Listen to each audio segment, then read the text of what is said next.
Sige, I think it's already 4:05, so I think we can start. So, good afternoon, everyone. Welcome to the Workshop 1, Foundations of Data Science of your Data Science 100, organized this October 11, 2025. We are very thrilled to have all of you here for this exciting session that will take us deeper into the world of data-driven discovery. This workshop will guide us through the core concepts of data science, including what data science is, Python basics, and an introduction to NumPy, Pandas, and Matplotlib. All essential tools that anyone aspiring to analyze and visualize data effectively. To lead us through today's session, we are honored to have Mr. Lance Anthony Avilagman as our guest speaker.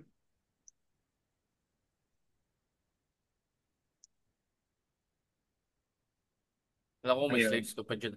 Is my, Intro are my slides. slides moving or hindi? Di nagpapalit. Ha? Saka ano lang, yung front ano lang, di ba siya nag-change? How about this one? Hindi. Okay, Hindi let me talaga hindi share gumagalaw. again. Okay, erasure mo lang.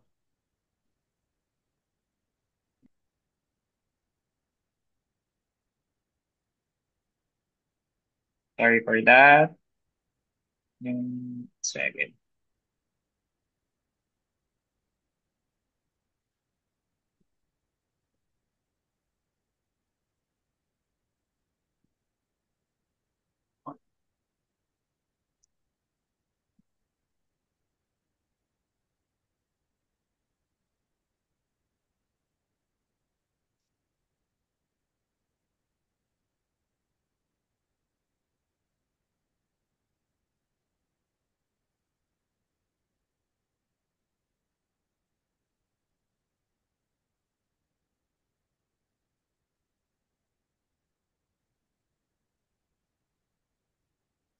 Kung lang kayo mag-share screen. Ano? Kung lang kayo mag-share screen, parang hindi ka nag-share. Sige nga. Okay.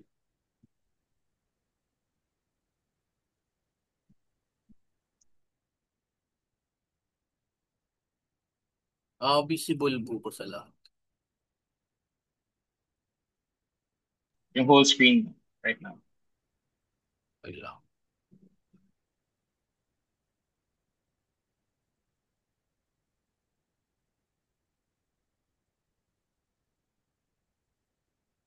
Lang di ko mapindot tong canvas. Sa yung pinakauna mo na slide. Wait Pinaka-last lang. na yun. Oo nga, wait lang. Ba't ganun? Yolo ko yata yung mouse ko. Top share ko lang sa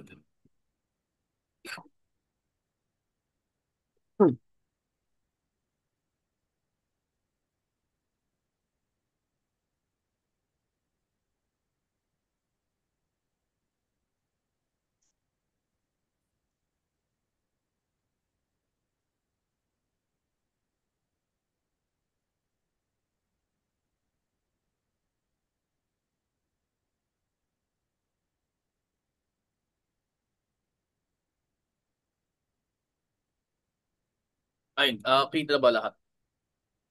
Okay naman. Ayos. Okay, sige. Ayun. So, I think saglit lang to like while it's 2 hours yung nakalagay, I try to make it 1 hour and 30 minutes. So, overall yan, nakalagay lang yung ano ko. So, currently I'm working as a lead data scientist. I'm using AI din talaga for business solutions like different gumagawa ako ng pipelines, etc. Then we're incorporating the latest technologies in AI din. Then I'm also a PhD data science student pero part-time lang kasi I mean ang hirap pagsabay ng PhD sa full-time work and alam naman natin nandito tayo sa Pilipinas. Hirap mabuhay as full-time student. So kaya nag-work din ako. Then I'm Bukod sa pagiging head director, I'm also an MS Physics student graduate from UP Diliman din sa National Institute of Physics. Yung ginagawa ko is data-driven astrophysics. So, most interested ako sa galactic morphology. So, yun yung shape lang ng galaxies. Gusto kong mag-study ng gumawa ng AI pipelines on how to classify them. So, it's medyo computer vision problem din. But I'm interested specifically sa visual language models kasi kaya mo mag-input ng images doon eh. And yun nga, um, I work with CN. I'm still interested. Ayun. So what is data science? Practice of using, ayan, data science is actually an multidisciplinary field. So, ayun, since it's a multidisciplinary field, I think na kaya later lang I mean, kaya may yung mga yung mga nagdi-data science it's from different backgrounds. Tulad ko na physics major nung masters. Tapos mayroong iba na statisticians, mathematicians, ayun basta. So it's basically dapat marunong kang you need to learn how to think mathematically and you need to learn din how to program kasi ginagawa mo yun to do your yung exploration. So it's applying your math knowledge to instructing computers talaga on how to work with data and yung data kasi ito yung, I think this has to be emphasized din eh. Like, yung if it's data, you need to know what kind of data that is. So, is it text? Is it tables? Mostly tables talaga baga na data science eh. Like, lalo na sa mga finance, etc. Tapos yung iba, images, ayun. Tapos may iba rin na working on sound. So, for me, data science is knowing what type of data you are handling and what's the best way to gain insights from them talaga. And yun nga, pagkasama din yan, combine yung analysis mo, it's called multimodal din talaga. So, yun nga. I think today ngayon sa field, it's big deal din talaga if you can work on multiple types of data talaga. So, yun nga. This is it. Mostly talaga gaining insights talaga and will go on those insights. Then it's another field then afterward is if you know the technical know-how, you need to learn as well on how to communicate and collaborate with it. Like, okay, mayroon kang finding pero if it's not useful at all if you cannot communicate it within your teammates into your mga research advisors, ganun. So, need din talaga na you can work on, like, besides from getting insights from data, you need to reorganize din paano mo siya mapipresent. Kasi that's the important thing, like, yung maipa-communicate, maipa-intindi mo sa mga kausap mo. Ano yung mga ginawa mo, ano yung findings mo. Ayun, so ito yun. This a good representation of what you do. So, data. Isusort mo pa siya kasi yun nga, like, sa mga tutorials talaga malinis yung mga datasets, for example. Pero pag sa totoong buhay, lilinisin mo yan, marami kang pre-processing. In fact, kung isa ka sa mga nag-data science because you want to use AI algorithms or other classical machine learning algorithms, safe to say, baka mostly 10% lang yun ng work kasi most ng work pa rin talaga is organizing data. However, the advent of generative AI will have some influence on that, so I will be explaining that later. So, ayun, yun, magulo muna yung data. Ganyan. So, you need to have algorithms.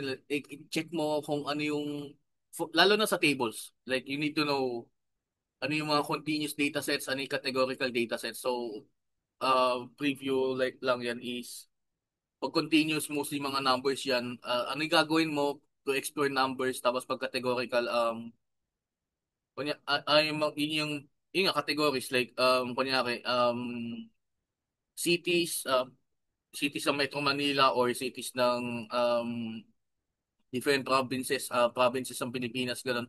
So what do you do with those? How do you present that? You have to know din. So isusort mo rin talaga siya. Then yung sa pag i-arrange mo like syempre magulo pa yan. So baka ayun Sorting and arranging, yun yung mostly sa pre-processing. So, yun yung medyo matagal talaga. Then, afterwards, is gagawa ka ng plots, i-visualize mo, or gusto mong kumuha pa ng summary statistics, ganun. So, you need to know din kung ano yung how diverse your data sets is. Ayun. Tapos yung explain with the story, ayun, pag i-organize mo pa lalo para may kwento na. So, yun yung pag-communicate mo sa ano. Then later, yung actionable insights is based from what you presented, how would you proceed further, ganun? Like, gagamitin mo ba tong findings mo to improve on something like sa policy making, mga ganun? Or do you propose a new algorithm based on what you've done? So, ayun. So, yun yung examples. Pero dahil dito, it's fun kasi you literally can apply this to any field talaga. So, as a physics man yan or medical sciences. So, it's all very important talaga. So, yun yung nakakatuwa sa data science. Most importantly, you can jump onto different fields kasi you know how to work on data talaga. Like, for example, use case example lang to on my end. Like, ako kasi galactic morphology ginagawa ko sa astrophysics. Yet, when I went to an AI workshop sa Seoul, I was able to work with cosmologists. So, yun yung overall structure ng universe. Medyo walang idea dun. Like, medyo, ano na yun, mga Einstein shit. Pero, yun nga, dahil I can work on AI, on algorithms, like machine learning algorithms, then I was able to create a model. And may results na kami, so we're working towards publishing it. So, it's possible to have multidisciplinary collaboration talaga, pero dahil dito sa mga data science techniques na to. So, ayun, lahat lang yan talaga is emphasize and gagawin nyo lahat as data scientist. And don't worry, di naman kayo mag-isa. So, tuloy-tuloy lang na working yan. Ayun. Real-world examples, fraud detection, banking, yan. So, for example, yung mga um, yung mga GCash, ayan, kaya yung mga transactions na yan kasi recorded talaga yun. So, pansin yung mga transaction fees na yan. Like yung mga, taas nga ng mga 18 pesos kada different Pero usually yung pera na yan din pang maintenance din ng entire system. Kasi syempre, milyones na data yan kasi maraming nagpapalitan ng simultaneous pa yan. Every day and 24/7 yung mga transactions. So, you need to analyze patterns din. Like for example, paano pag itong bank account user na to, biglang may pumapasok na $5 million sunod-sunod 10 beses. Aba, syempre, nangungakot na yun. May shady transactions na yun. So, dapat ma-alerto din yung bangko sa pag ganun. So, ayun. So, I think suspicious activities din yun. Like, syempre, kung compare mo dun sa usual flow, like, you won't expect na talaga na may ganung pattern na normal yung ganung pattern. So, I think that's just one of the, yung applications of data science sa banking. Next is medical diagnosis ito. Itong example na to is I think it's a breast cancer detector. One of the good uses of AI talaga. So it's mostly pattern recognition nga talaga. Ayun. Ayun. So interestingly yung mga ganito, this is called object detection talaga. It could be applied to other fields as well. Like for example, yung sa NCAP. Kunyari may tumanang traffic violator, i-detect din yung plate number niya tapos mababasa. Ayun. So, medyo same principle din dito. Ayun. So, marami-rami talaga siya. So, kaya exciting din. Recommendation system, medyo in e-commerce. So, ito yung main mechanism sa brain rot. Like for example, inaaral talaga ng mga big data companies yung mga user activities mo, ano yung mga pinapano mo sa Instagram, mga nanonood ka ba ng mga normie na puro ano yun, mga chismis, mga ganun, mga celebrity, ganun, ganun. Mga kung ano-anong kakornihan o kaya mahilig ka bang pumili sa Shopee kahit tapos di nagbabayad sa SPay later. Ayun, so ano yung mga binibili mong activities tapos pag inaaral nila yun, tapos mag-recommend sila ng lalabas, susunod na lalabas sa newsfeed mo. Ayun. So, para lang ma-hook ka talaga sa program nila. So, yun yung, ito para sa akin, I would say na medyo sinister talaga itong recommendation system sa to kasi ito yung main mechanism pang brain rot talaga. Okay, next. Name a field where data science is used. Type your answers in the chat. Ayun. So, share lang to. Papasa na lang, Jess. Ayun. Feel free lang. Tapos, open discussion lang to for 5 minutes.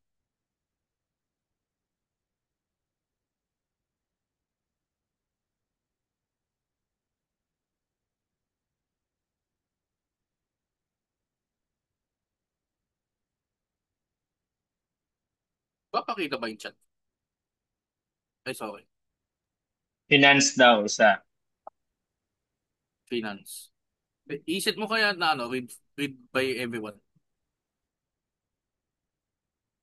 Oh, sorry. Hindi ko pa na ano, Yan, market nakaalam. research. Kaso nakadirect to you. Oo. Dapat naka Finance, everyone. energy, business. Yan, tama. Ayan, Yan, sorry. business. Ayun, na-open na siya sa to Sige. everyone. Healthcare, Okay, nice. Yan. Yung nga healthcare din. marketing, weather forecast, loan Ayan, tama. Weather approvals, forecast. job hiring, actuarial, government procurement, detection of bid rigging. Ayun, yun. Ito yung maganda din sana application ng data science ay yung detection nga ng bit rigging, mga ganun. Like, I do think talaga ng data science should be used for combating corruption talaga. Like, maraming data dyan, pero yung first step talaga dyan is ano, ayusin lahat ng data collection pipelines. Kasi doon ka lang makakagawa ng mga algorithms to detect anomalies. Eh. Census, Ayusin, standardize nila. drug Ano? discovery.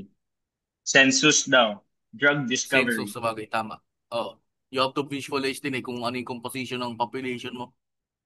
Ilan dyan yung ano, kunyari, pag nasa Metro Manila, ilan dyan yung ano, yung yung ano, yung middle class, gano'n, upper class, etc. Quality control.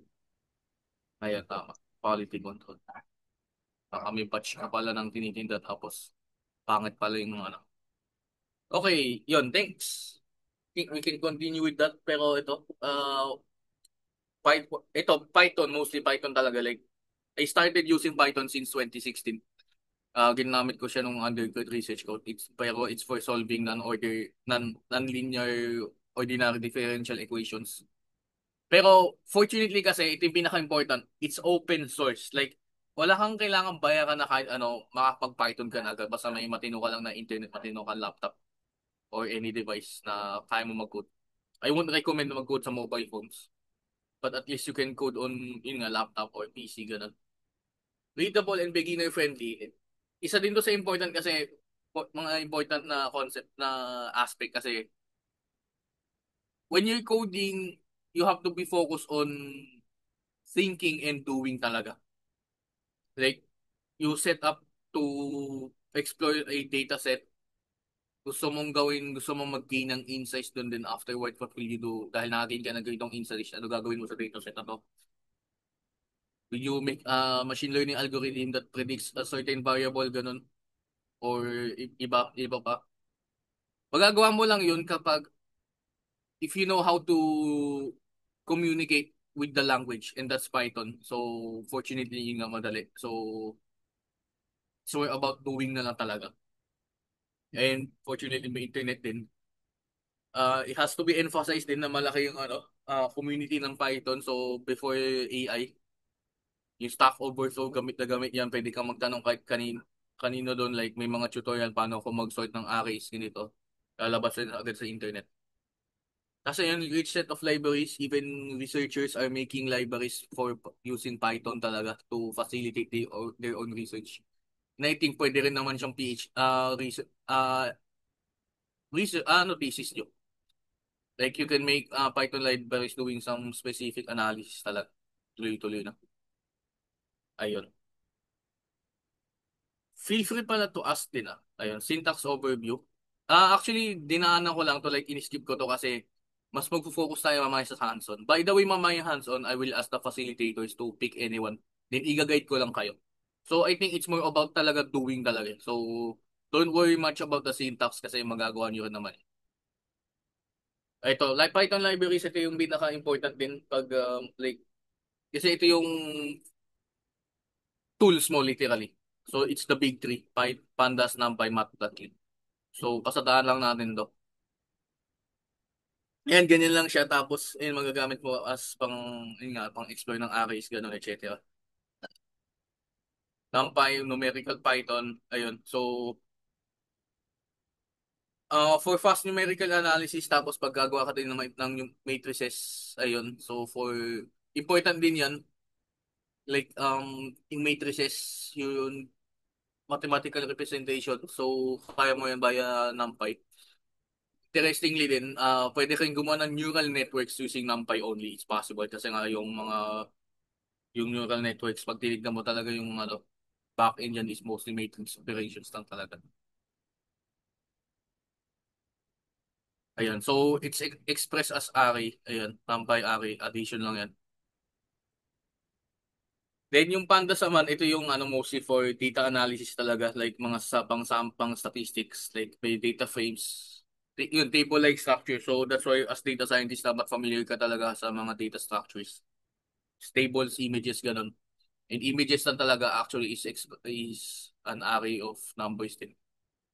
Tatlong array yan. So, tatlong matrices. So, RGB. Ganun. Pero mostly talaga, and yung cover din dito sa workshop na to is tables lang talaga. Tables. So, alam niyo naman tables, may columns, may rows, may column header, tapos yun, bawat isang column, yun nagko-correspond to a variable. Ayan. So, ito, example. As you can add more variables like sa nakatira, ganun, o kaya, like, sa nag-aaral, etc., ano yung mga favorite, ganun. So, that's how you organize data into tables. Matplotlib naman, data visualization, ayun, you need to learn how to properly visualize data. Like, kunyari, kung numbers yan, gagawa ko ng histogram or pag categorical variables, gagawa ka ng pie chart, bar chart, ganun. Tapos mag numbers ay gagawa ka ba ng ng line plot, ganun, or scatter plots. Ayun. So, yun, hands-on exercise. Okay, let's go. Ito, start. Um, Jess, nabigay na ba yung Itong, ayun. So, magsisimula tayo sa Yan, Foundations of Data Science. So, I would suggest some tips muna. Wait lang, Jess. Nabigay na ba itong materials na to sa mga participants? Nasa, Ito ano notebook na siya? muna. Nasa chats. Nasa chat. Okay, sige, goods. Sige. Pati yung yung materials. Ayun. Sige. So, this will be in three parts. Part 1 is preliminary. So, baka mga tips muna to na form ko due to my long use of Python since 2016. Hanggang ngayon nagpa-Python pa rin ako. Uy, magte 10 years na ako nagpa-Python pa rin. Tapos, part 2 coding fundamentals ito. Magtatawag ako or yung facilitators magtatawag. You will present, you will code in front, pero I will guide you. So, walang takot-takot talaga. So, you have to be courageous din talaga sa pag-share. Ayun. Pero it's all, okay lang yan kasi we're learning from everybody talaga. So, the first step towards learning is you just start. Ayun. Patanong nga kung okay na, just lahat naka-download na. Kasi we'll start na.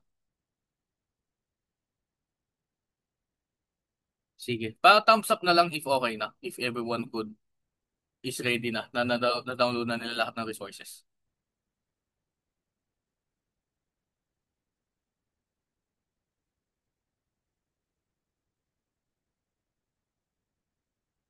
Okay, sige. Saan pwede Ako kasi on my end, yung ginagamit ko ay Anaconda.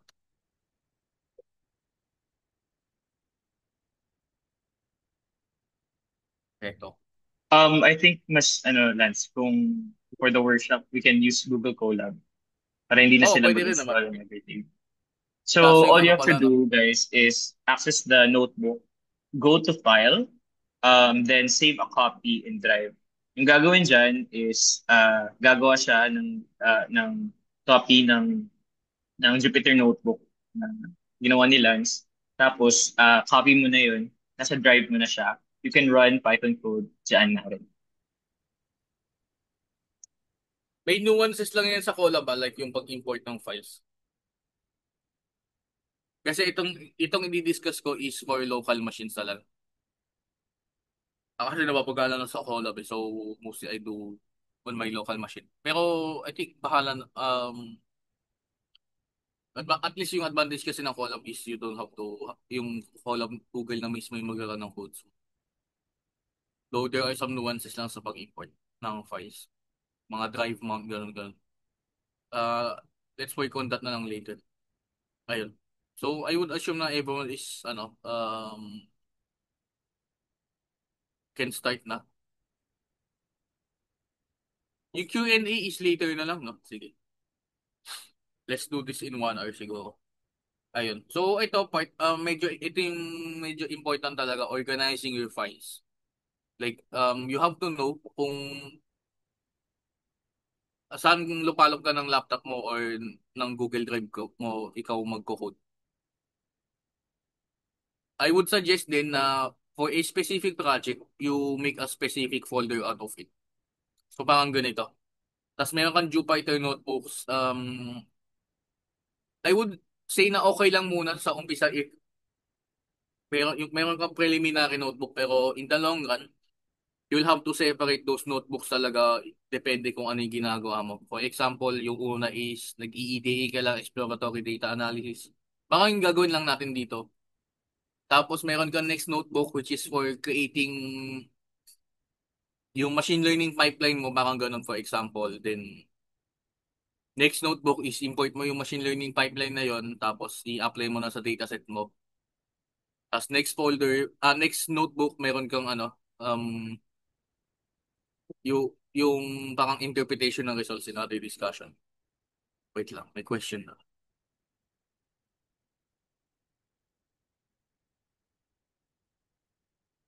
Dito,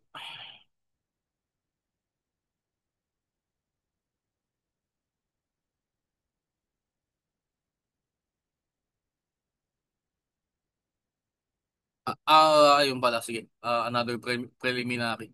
Itong environment na to is, itong notebook, file type na to is notebook.ipynb. Ayan, Python notebook. Ito yung as a data scientist, ito yung pinaka-recommended ko na gawin kasi, oops, ayun. Kasi, you can annotate your codes parang ganito. This is called Markdown. Explain ko later. Pang mas this is a clearer way to make your codes more communicable talaga. So pwede siyang bang-run tapos makikita mo rin na may colorful discussions. You can add images as well. Ayun. Ay, so for example, ito mamaya may coding din dito. Sige. Ayun, resuming, pag mag-organize ng files, ayun, you have to have your own separate folders ito. Meron akong yan sa different involvements ko. Tapos meron din sa, kunyari, PhD codes ko nandito. So, you just have to organize talaga. Your codes project-wise. Ayun. Tapos, basta meron kang tapos I would suggest din na meron kang data folder. Dito mo ilalagay yung input and output mo, files mo, CSV. Ito na dito lang to. Ito kasi pag why make folders pang organize kasi pag lahat na nasa isang folder lang is mapupuno dito.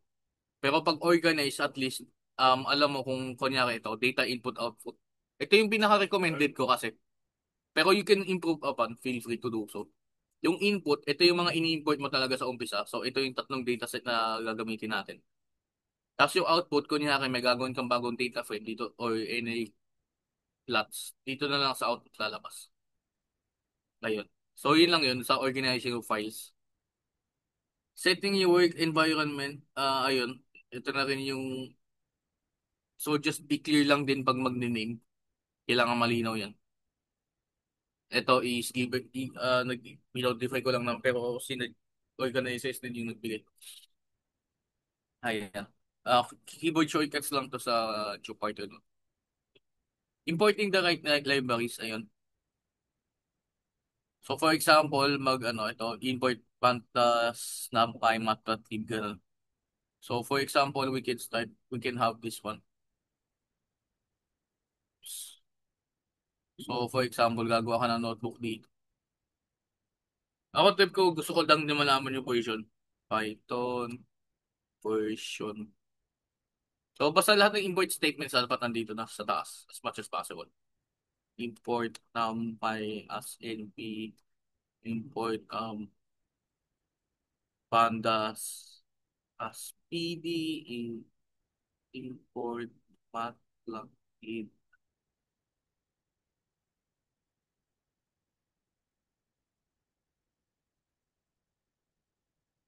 Pwede na ba natin to i-rename as dev? Yan.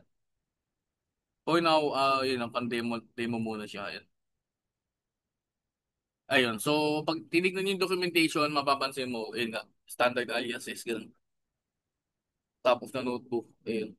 Ito later na to, for consistency lang kasi to, like for example, pag nag-run sa local machine mo, gusto mo na mag-run yung codes mo sa local machine ng iba. Pero this is medyo advanced na siya. So, for now, mas makapag-numpy pandas kayo, okay na. Yun lang ikaw ito. Wait, may questions ba daw? Can we use, yes, pwede ka mag-VS Code. I think yung kasama kong data scientist sa work ay VS Code din ginagamit. Ako kasi nasanay lang talaga mag-Jupyter Notebook kasi ito yung naturo sa akin agad. Pero if naturo sa akin yung VS Code, mag-VS Code ako talaga.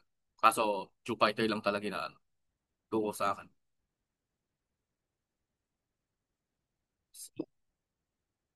We have a breakout when, ay, ito, best practices, yan. Ito yun, ito, best type kernel, mga ganun. Basta mag-control S kayo, ito lang din yung punto nito. Tapos ito, section headers. Ito, yung pang hamburger, pag display ng section headers. So makikita nyo, may syntax ako dito. Pang number. Ayun. So ito yung next. Pagturo ko ng markdown. Kasi ito mostly markdown din dun. So I think you can read further on that sa internet na lang. Even help AI sa pang markdown. Which is, I will discuss mamaya. Discuss. Yeah. Formatting text, ayun, Markdown. Interestingly, large language models ay komportable din sa Markdowns. So, there's that. Yan, yung long hyphen pa kasi ginamitan ko to ng AI to generate this part lang. So, ito, table, pwede kong gumawa ng table. Imbis sa imano-mano mo to dahil may AI na, patulong pala sa AI paano i-format. So, ganyan yung structure niyan. Unless yung pwede ka mag-embed ng images sa either URL or local file. Ayun, markdown cells, explanation, section headers. Ito, section headers. Yung raw MB convert, kunyari, code lang yan, parang ganito. So, def, printer, parang ganyan. Yes, yes. Yung ano daw, CSV file ng students. Oh, di ba na kay, Ba- ano yan?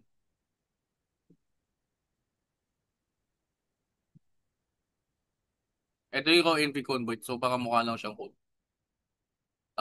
Ganyan yung gawin nyo, kunyari, may kayong code na ginawa, pero ayaw nyo munang mag-run, so parang save for later na lang.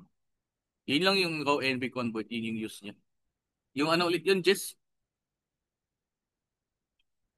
Yung CSV file, pwede Wala ba daw diyan sa ano? pa-send. Sige na nga, send ko na nga dito sa...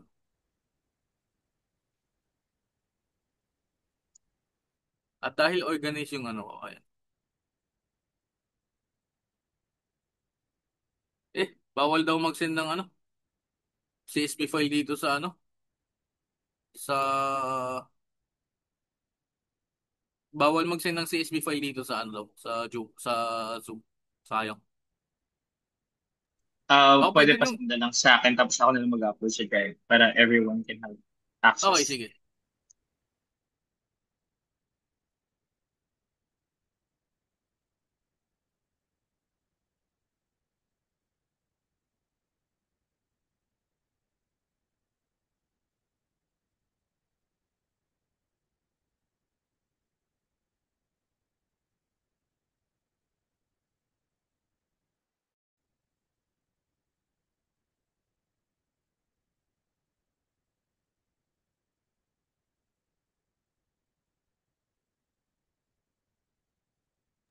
Okay na pala, okay na pala. Dito na.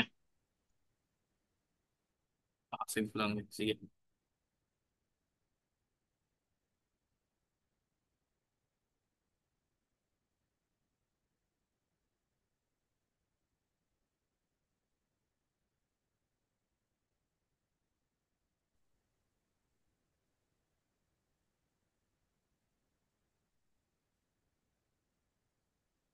Sige. Pasabi na lang pag na-download na.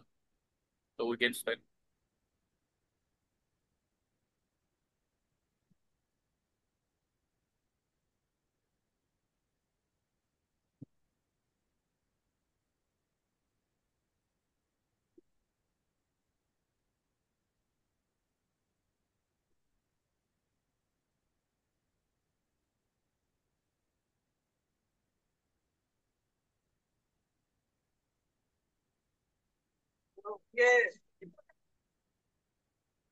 Ano, we can resume na ba? Rio Amelio added in my son running from and I shoot at Sino yung nagsasalita?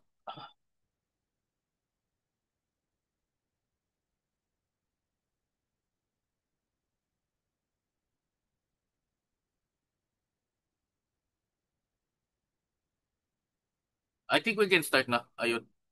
For example, ito yung ano, student CSB. Ayan. So, dapat itong pandas kahit nasa taas. Pero for the sake of demonstration, dito muna siya. Tapos, ating comments in code cells. Ayun. Ito pala yung ano, sorry. Markdown. So, parang kunyari, may naka-arrange section header. Kunyari, uploading, loading the ano, files. So, indicate yan. Okay. Na-upload lang pala. Tapos ito, pansin nyo, ito yung ano, string for ano, for yung find directory. Kasi nandito ako data input. Tapos students.csv. So, kailangan malinaw yan. So, for this part, ayun, load lang tayo dito. By the way, itong number dito sa gilid, ano lang siya, pang indicate kung pang ilang code siya na nakan sa notes sa current session. Tapos adding comments, ayun, pwede ka you can add comments talaga for ano, like, I would recommend na you don't need to add comments for each line of your code. Pwede rin na kunyari alternatively to this, you can do it like this lang. For code for ano code blocks na lang. In preview first five rows. Yan. Ang ganyan. Alternatively, pwede rin ganito. Okay lang to. May time din na hindi need na one for each line of code. Ayan. So, general tips, why did you do something? May gusto ko bang palabasin? Baka ganun na ay ilabas na ano. Tapos, keep comment short. Huwag mo gawing telenovela. Okay na yung ganyan kahaba. Basta it's phrase. Okay na yan. Basta ang important, pag nagko-code ka, isang tingin lang, gets mo na kung ano yung gustong gawin ng code. O yung coder. Ano yung gusto niyang gawin. And gets mo agad. Yun yung general code ko para. Yun yung general tip ko pag gagawa ka ng codes, magsusulat. Ayun. Pep 8 style, fancy term lang yan, pero ito lang yan. Four spaces for indentation level, single blank line between node din naman. Ayun. So, parang spacing lang siya. You can read it later. Parang ganyan tama. Kasi pansin mo, at least ito medyo mas malinaw siya. Pero ito, kulang lang siya ng comments. Eh, ba't ba nagpapapap ng breakout rooms na? Ayun. So, para sa mga nagko-codes na reflective questions lang, ayun. Part 2, coding fundamentals ito. Dito na ako magtatawag. Ayun. So, feel free to call Chess. Pagtawag kayo ng isang tapos i-guide ko na lang.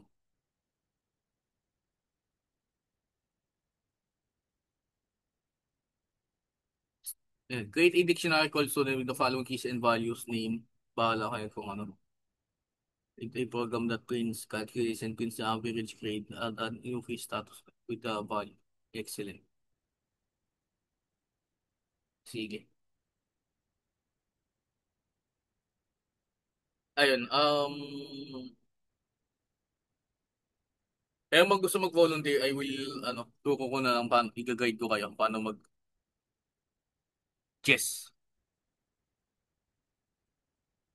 Sige.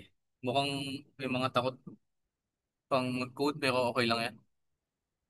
Jess, mag-call kayo random, i-share screen natin. Tapos i-guide natin para sa pagko-code.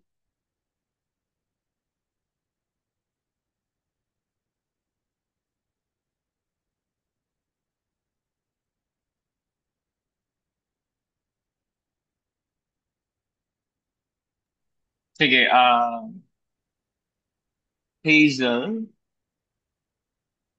are you Sige, available? share screen tayo.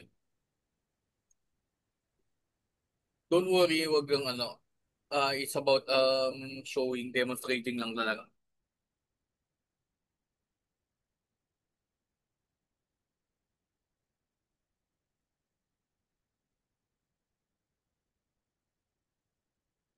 Mag-stop share ako tapos yung mag-share. Pili kayo ng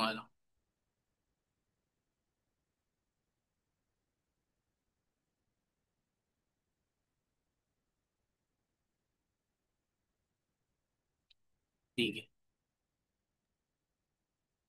Hi, Hazel. Available ka ba or hindi?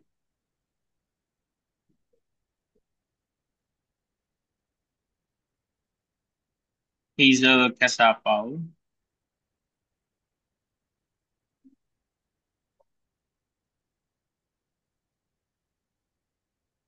I think hindi siya nag-respond. Mention mo lang Um, dito sa chat. how about, Paul Sala?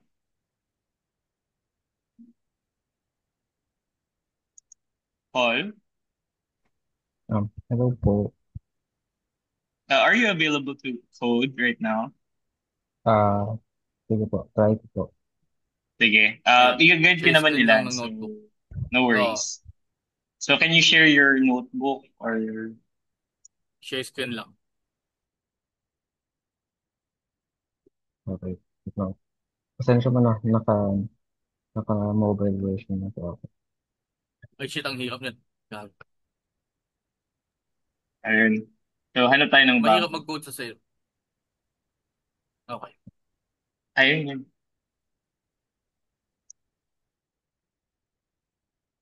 I mean, ayun, may nag...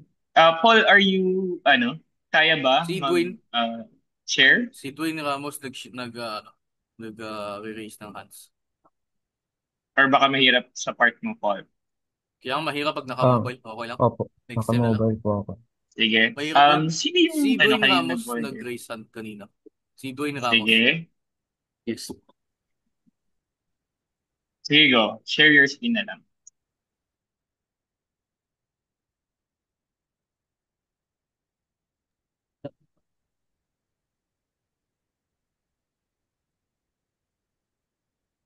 Yun, is good. Sige, doon tayo dun sa section kanina. Yung section,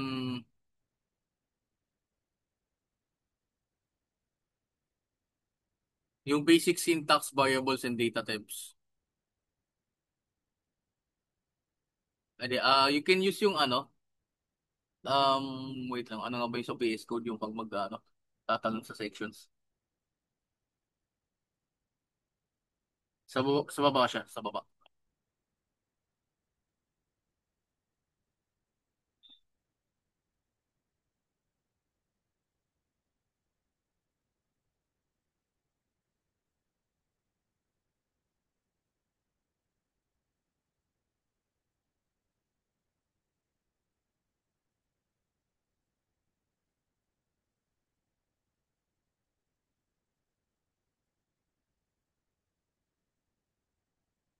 Ayan, sige, let's go. Sige.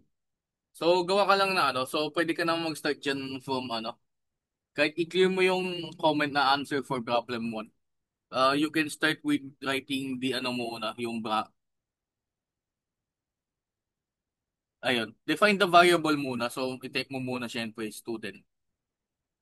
Pero ayun,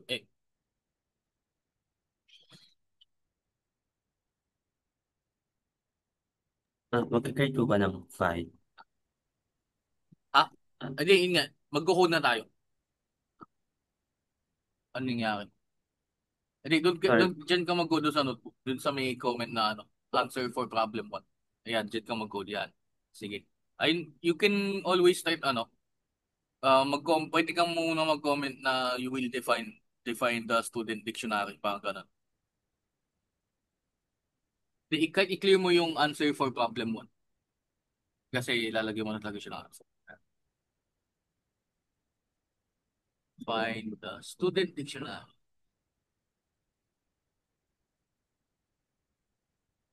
Ayun. So, try to type din as much as possible.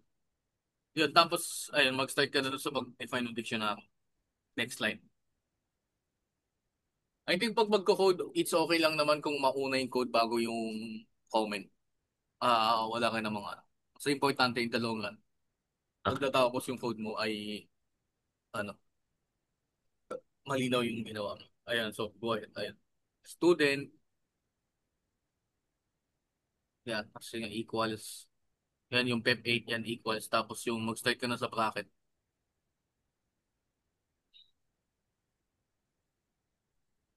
Teams po. Hindi, curly brace nga sa dictionary.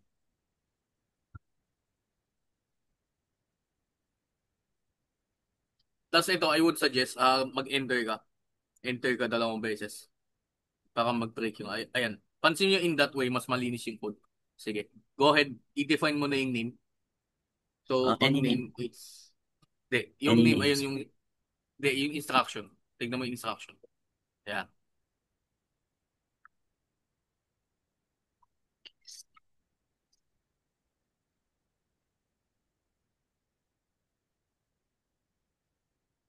Meron ka pang ano yan, dahil yung name dapat may ano, may quotation. Tapos hindi siya equal, um, ano siya, colon. Name, colon, tapos, ayan, may space. Tapos ganoon din. Hindi, may colon, may quotation din siya. Kasi it's a string. Yan. Tapos, pag magde-define ka ng next, ano, may comma. Tapos next line, comma. Yan. Yun naman, next is age. Yan, okay. Goods. Yan. Tapos, dahil integer siya, so literal na number lang siya. Yan. Great work. Yan, sige. Hindi, meron ka pang comma kasi bagong ano. Meron ka pang comma after sa 21. Yan. Yan, nice. Tapos ayun, five float values, colon ulit, colon. Tapos, dahil list siya, kahit i-copy paste mo na lang yan, yung 1.25, 1.00. Yan. Pwede mong i-highlight yan as copy paste na lang. Wait, yan.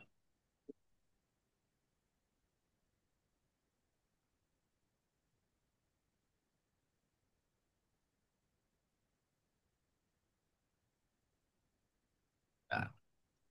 Ay, di. Naka-double ano ka. Single list lang yan. Meron ka bang ano, sa baba? Ayun. Tapos another suggestion pala, okay lang after nung grades, mag-comma ka ulit. So, always end yung ng kama, ayan. Kasi in that way, pag gusto mo pang magdagdag ng variable, pwede ka pang magdagdag at di siya mag-AM. Ayun. Yung coding font, yung markdown pala sa taas, baka yung shift enter. Baka maayos. Yan, yung part 2 coding fundamentals.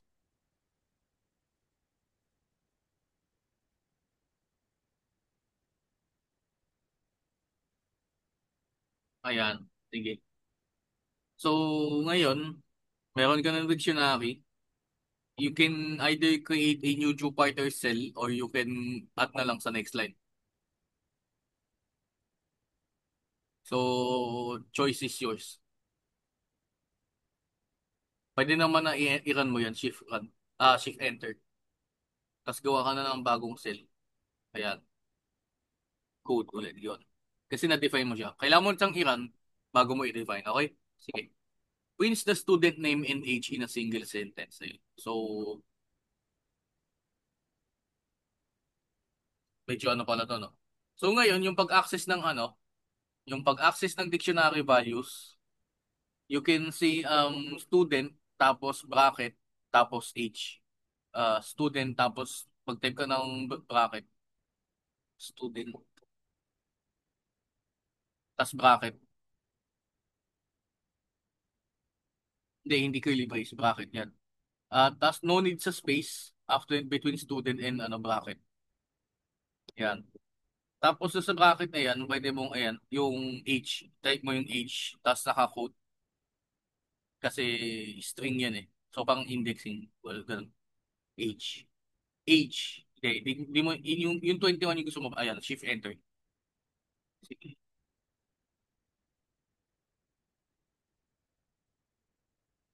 Nag-run na ba siya?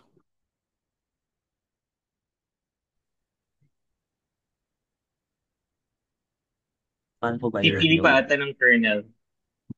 Parang hindi pa.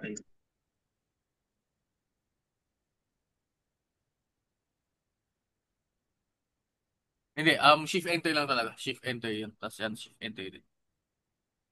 Kung hindi siya nag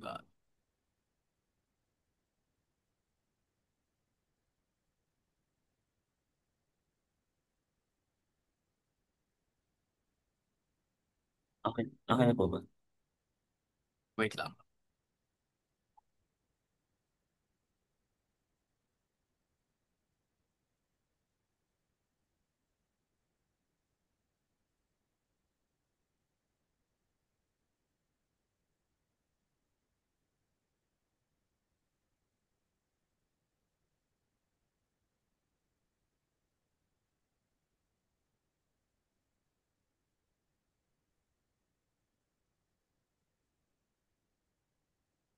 Yung student age dapat may lalabas yan na 21. I-run mo nga yan, i-run mo yung node. Pero dapat kasi may lalabas yun. Hindi, yung nasa kaliwa. Yung parang triangle. Hindi yan. Yung sa student age na tinype mo.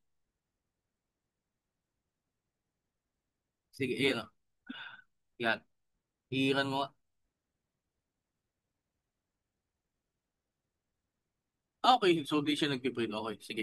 Ganito gawin mo. I-print mo, palibutan mo yan yung student age ng open close parenthesis. Tapos print. Yan. Ganyan lang. Sige. Yan. Then, so I Kasi think hindi dapat siya pa gano'n. nakapili ng kernel Ha? na ipaparun. Ganyan talaga sa VS Code eh. Kailangan mo ipili ka pa ng kernel. So, Ayun pili sa ka upper muna ng right, kernel. select kernel. Pero may na-install ka bang kernel? Upper right, yung select kernel. Sa right, ayun, yung select kernel. Nakikita mo ba? Yung Sorry, hindi pa. sa upper right, yung select kernel, yung sa baba na part, sa right, yung baba, select kernel, yung nakalagay. Yung select kernel. Ayan. Ah, Ay, nalagpasan mo na. sorry, natatakpan pala. Ayan. Oo.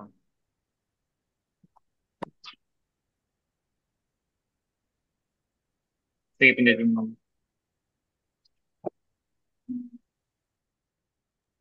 I think wala ka pang na-install na kernel, no?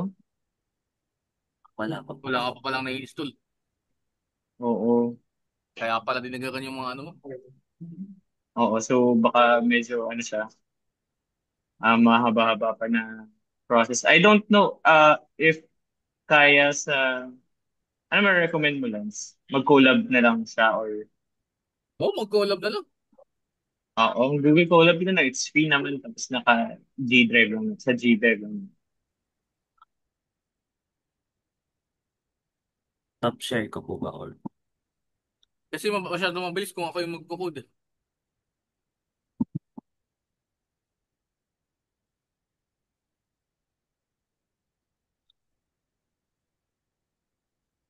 Sige, baka magtagal pala tayo, no? Sige, ganito na lang.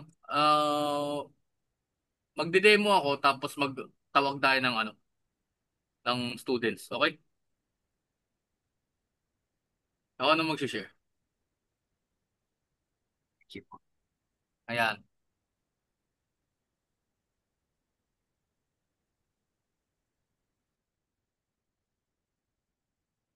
So ito yung ano item, print student name and age in a single sentence. Ngayon, ganito yung pag-print ng student age. Ganyan. Pero yung name and age daw, di ba? Ito naman yung sa name. Yan. So ngayon, paano natin magsasamahin tong dalawang to? So meron tayong tinatawag na f-string. F-string. Yan. Sige. So ngayon, dahil magpiprint, print, yan. May F lang talaga tayo tapos bracket. Tapos, um, lalagyan natin ng curly braces kung saan papasok yung value. So for example, my name is yung student name. Lagyan natin ng bracket. And I'm years old. Take note lang yung naka-double quotation ako dito. Kasi kung naka-single quotation ako dito, magloloko to. So dapat double quotation usually pag ganito. So paano ulit tayo mag-call? Call natin yung ano, yung dictionary. My name is ganyan tapos bracket indexing. Access natin via indexing as 1. And I'm anong age? Yan. Student and age. Ay, yan. Sorry. Name pa, name. Sorry. Aba, ayan. So yun yung example ng F-string. So ngayon, we can proceed with the second program na calculates and prints the average grade. Sige. Uh, calculate and print the average grade. Pwede ulit tayo mag-F-string pero ngayon, ang iano muna natin, how do you get the average of these values ba? So, access muna natin to student, di ba ganito yung pag-access? Grades. Ayan. So, para makuha yung average yan, mag-control A tayo, paglibutan ng parenthesis. np.mean. Ay, di. Import kasi natin muna yung ano, numpy. Sorry.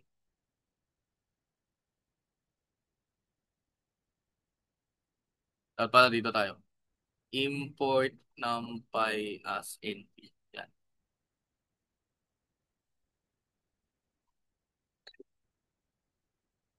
So ngayon, pwede tayo mag-print is average grade is F-string pala muna, sorry. F, tapos yan, open close bracket. Tapos ito, copy paste natin. Ayan.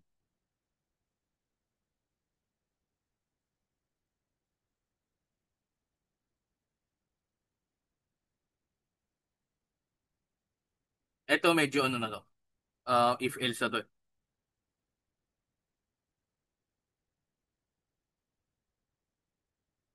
Um, so ang gagawin natin dito, wait lang. Student, ay sorry. Ganito yung pag-add ng bagong ano, student tapos ganito, bracket ulit tapos status. Usually,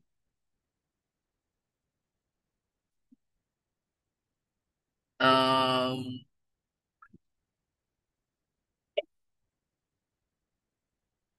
with the value excellent if ano,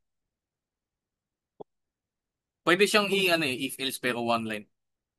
Hindi. Pero ang mas maganda, mag-ano muna,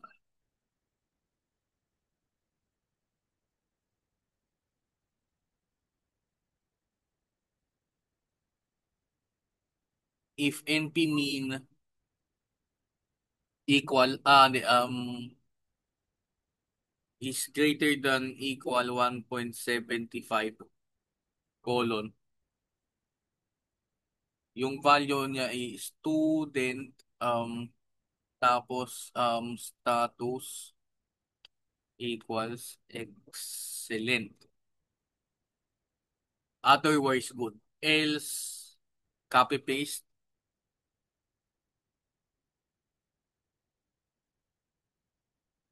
good.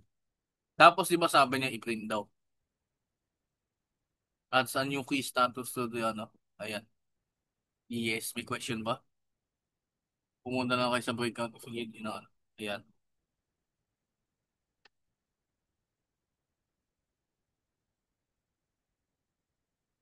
Lagyan, i-incorporate lang natin dito sa line. Adds a new key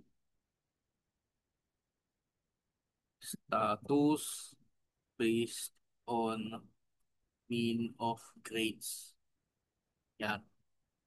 So ngayon, pag view natin si student, dapat mayroon na siyang ano, yung student dictionary. Ayun. So mayroon na siya, status is excellent nga. So ayun, yun yung part 1. Okay? So ngayon, malinaw siya dito. Conditional. Ayan. Ay, may any questions ba regarding this part? Ayun, basically, ito yung ano. Well, pwede rin naman natin magsamahin lahat sa isang node, sa isang cell. Ayan. Hiwalay lang lagi yung import statements, okay? Ayun, any questions?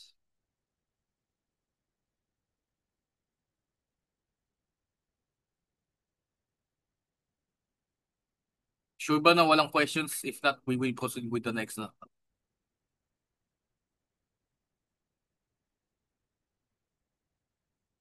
Dagdag na lang ako ni isa pa. Preview updated. Student dictionary.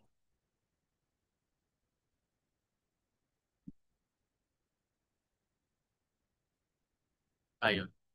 Wala nang questions ah. Ito, next. Import na lang in matplotlib. Ayan. Usually, pag import statements, di na ako nagko-comment. Okay na yun as is. Import pandas as pd. Import matplotlib.py.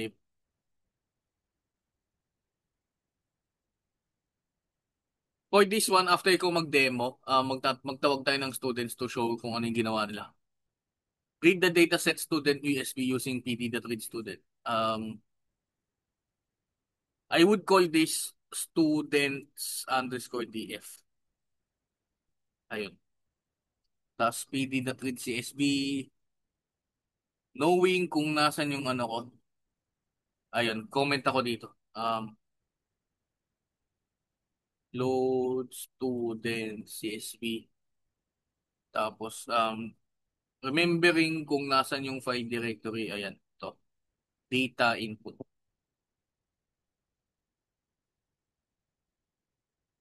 Students.csv. Yeah. Display the first 5 rows. Display first 5 rows. ano yan, tf.head. So, yan. First 5 rows, ayan. Print the data print the data sets shape, number of rows and columns.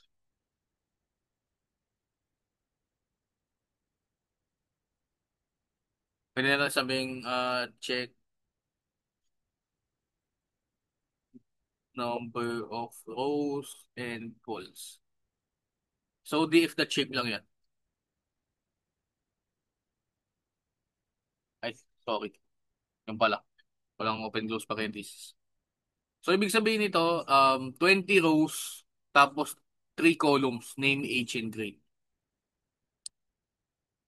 Tapos next naman, use info and describe. Ayan, good. Ano pinagkaiba ng info? Info. Ayan. Tapos yung describe.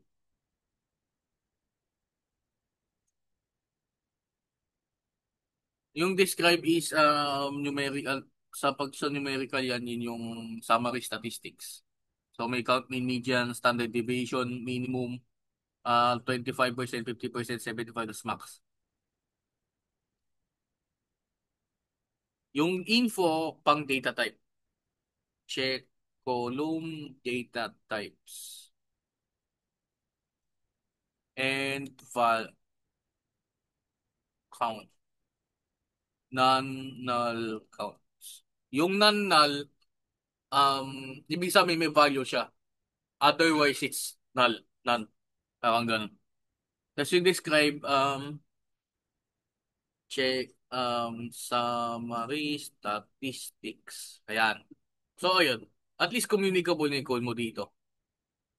Nag-load ka, tapos yun, niload mo, in-inspect. Ito usually nagagawin mo pag exploratory data analysis. So, info, task describe, ayan. So, pag meron kang given na data type, ito yung gusto mo laging gawin. Ako, honestly, I prefer yung info. Kasi mas malinis siya. Hindi mo need malaman right away ano yung mean, median, etc. etc. So, kung malaman, ito maganda pang pang check kung ano kung tama ba yung data types. You would expect age and grade as float, not as object or string, or else i-convert mo pa siya into float or integer. Ayun. Tapos, for checking for completeness din. So, ibig sabihin, ito yung null. So, ibig sabihin, walang data si Dan about sa grade niya. May questions ba? Ayun, magtawag tayo ng students to show kung ano yung nagawa nila.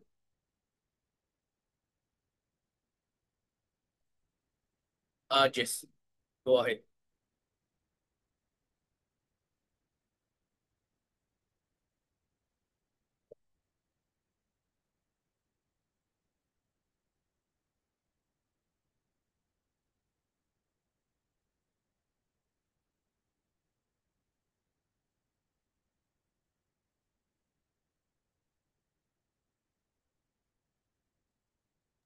Magtawag tayo Um, ng sige, ikaw na lang, Lance. Sige, ako magtatawag wag-share kayo dyan.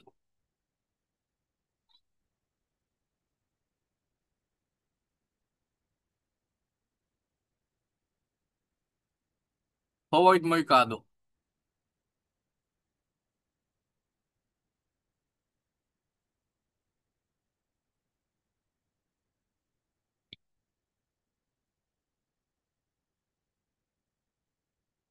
Si Howard. Ay, sige, malas. Sino kaya? Si Ma'am si Pamela Kaagas. Hello po. Ay, pwede kayo mag-share nung nagawa so far. For that section lang naman. Tapos Sige, you can discuss lang kung ano yung discarte mo for that specific point. sige po. Sure. Um, Thanks. ito po ata siya. Visible na po ba? Yep, visible. Ako, Bali, pie ang chart. gin... Pie chart. Opo. Oo, Bali po, nagpa-pie chart. hanggang dito pa lang po ako sa pag-print po ng student age. Okay, sige lang. Yep. Ayun, napansin nyo, di ba? So, medyo malinaw nga yung ano, print. Ayan. At least, isang tingin pa lang, gets nyo na agad kung ano yung gusto gawin ni Pamela. Ayun. Since wala pa kayo nung ano, nung second part, eh sige, okay na, for later na lang yan. Ay, i-send ko rin naman yung ano, itong notebook sa to. Sige po. Pero given the time, baka hindi rin natin makover lahat. Pero, ayun, still. May question din po pala ako regarding dun sa status keyword po. Ay, status key. Given po do sa conditional statement po, do sa nag-add po ng key, pag nag-print po ba ng status, excellent at good pa rin po or empty pa rin po? Dapat ano siya, it's either excellent or good. Kasi conditional yung ano natin, yung paglagay ng value. Paano po kapag ganito lang po, status lang po, may laman po ba kaya siya? Pati. Dito po sa ano na, Okay. Hindi ba, walang lalabas siya. Baka mag-error yan. Kasi di mo pa na-define yung status as key. okay po. Thank So, you. kailangan, okay, welcome. Thanks. Ayun. I think we should proceed na ulit dun sa share. Ayun. So, functions and loops. Medyo, ano, at this point, pag EDA, you don't need to create functions. Pero later, you'll create functions pag napansin mo, paulit-ulit yung ginagawa mo. So, imbis na ika-copy-paste mo yung code mo, iba-ibay mo. You will create a function para yun na lang, ano, one-liner na lang tapos may certain parameters ka na, ano, i-define. Tapos yun, paulit-ulit na lang gagawin. Imbis na, so contiguous kasi pag paulit-ulit ka magkukode ng yung usual codes mo. Okay. So, mag-define tayo. How do we define? Define the function. Sige, def. Lagi tayo na mag-start sa def. Tapos count even takes a list of integers as input. So for now, medyo maano pa yung type setting dito. Wait lang. Baka mag-share, wait lang. Saglit.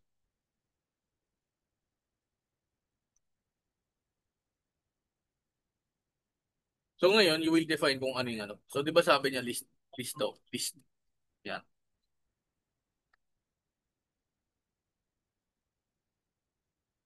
List in.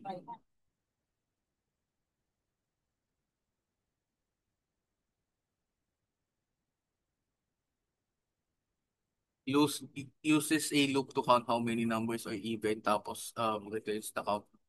Then create a list of numbers from 1 to 20, call the function and print the result. Pang coding exercise nga nun. Sige. Count even. So, ma-determine mo yung ano, kung if a certain for I in list in so magka-count ka dyan kasi. So, if I told you. Wait lang ah.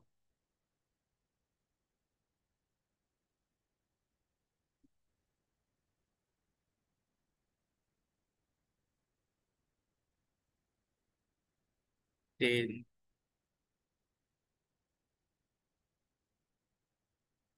ano nga ba? So,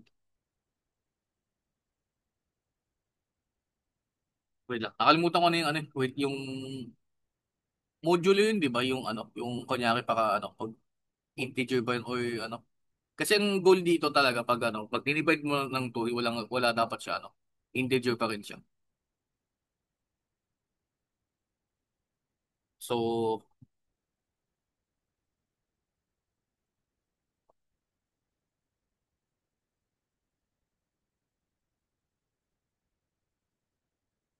ilang.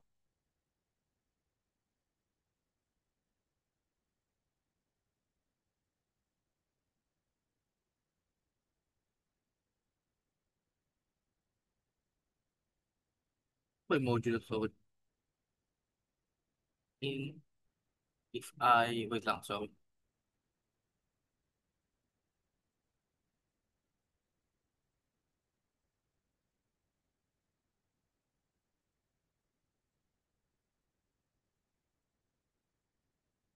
if type is not equal to int. Sorry, kunyari, type 5 divided by 2.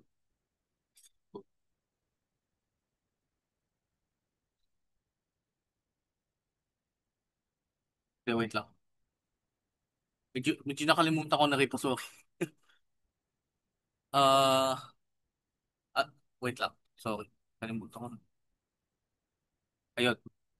If I equal, nga, module to.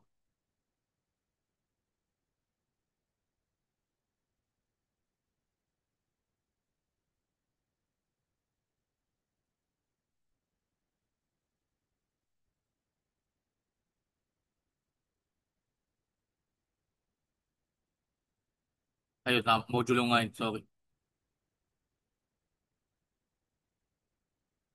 Ang maganda strategy dito, if I to gawa tayo ng ano, even list. Instantiate tayo ng ano, sige, comment tayo. Instantiate even the list of even numbers. Yan. Tapos dito, loop over each element of list int. Tapos dito naman,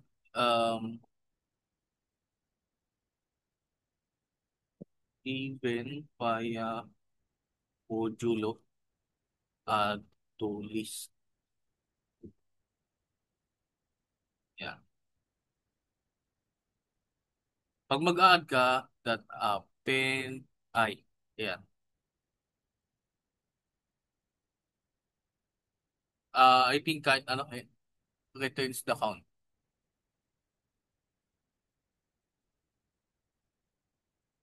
Return len even list. Ayun.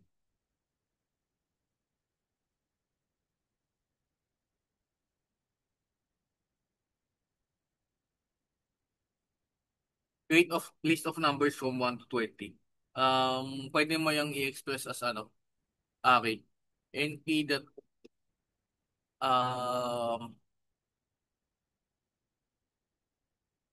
in space 1, hindi, a-range yun, a-range.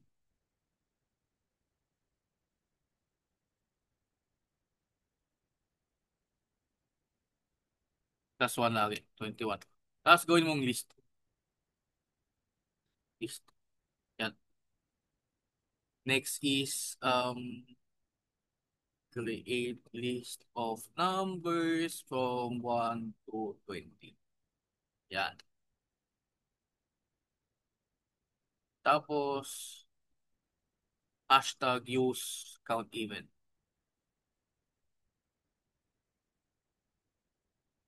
So dapat 10 yung 10 yung ano dito. Count ano pala, list nums. Yan na lang yung name muna natin. Even numbers. Count even tapos list nums.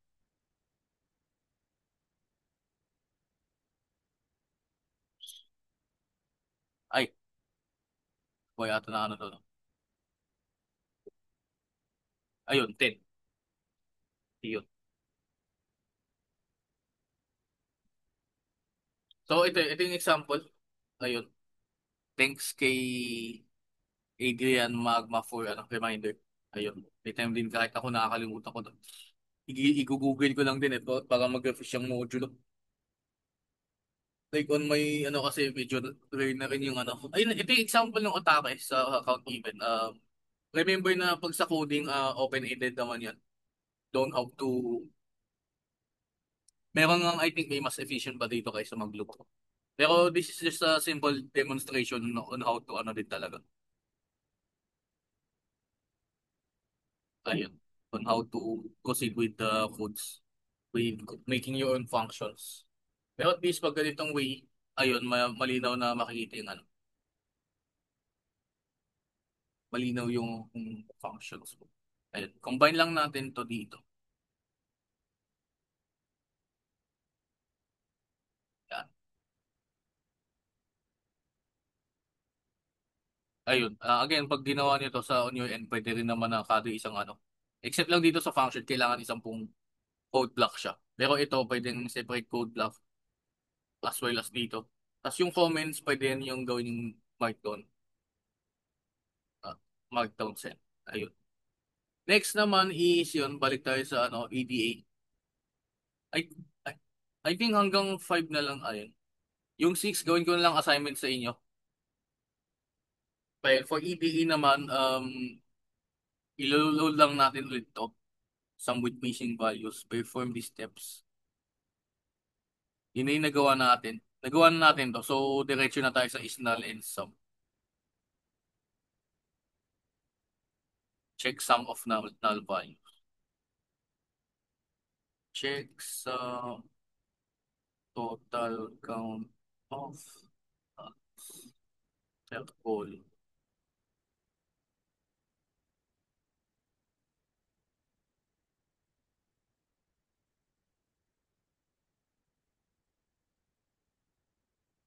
Kaya, so ngayon yung name, complete names, tapos yung age, may 4 na missing values, tapos may 3 missing grades. Identify which you has the most missing values. So, it's obviously age.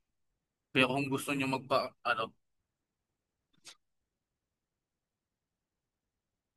I think that's max yata.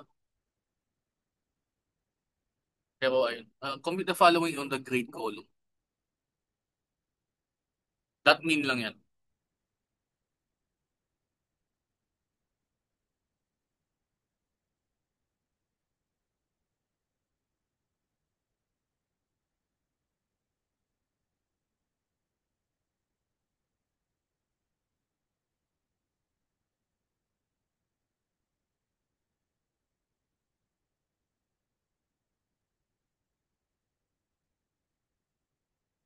Two point zero eight.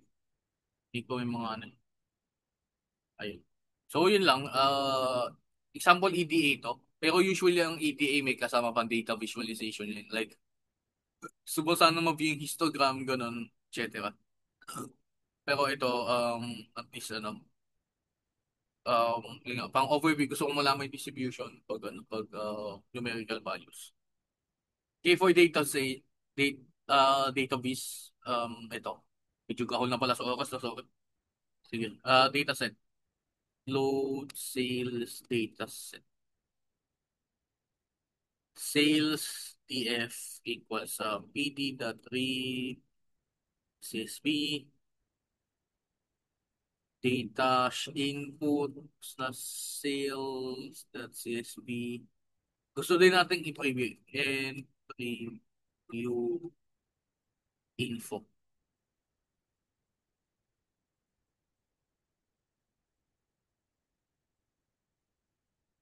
Yan. So, 10 lang pala yan. 10 non-null. Product, sales, and profit. Make a histogram of the sales column. So, na-import na natin. It's the plt.hist lang yan. Make the histogram of the sales column. Pero, pwede rin sa pandas. There's different ways to make histograms. Sales hist. Yung una, konti lang naman. Ayan. So, ito yung way pag pandas. Ganito lang siya kasimple. Pero, later in the long run, if you want to make this more communicable, gusto mo pa siya i-customize, talaga mo siya ng labels, sales, ganun. Title, magaganda yung pa code. Pero, ito lang muna yung basics.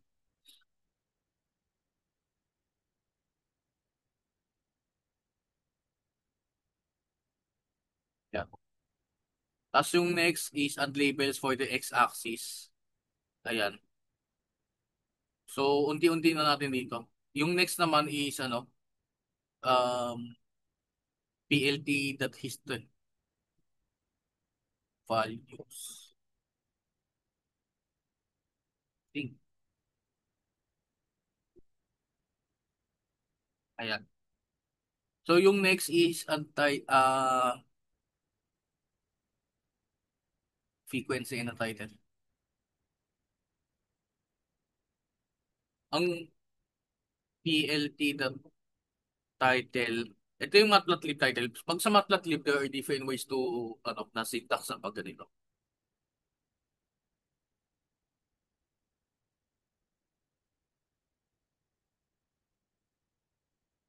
Yan. Tapos, P.X label, sales frequency, sales PLT.Y label frequency. Yan. Ayun, pwede mong pag-assign code block. Ayan, ini-example. Tapos next, scatter plot, sales versus profit. Sige.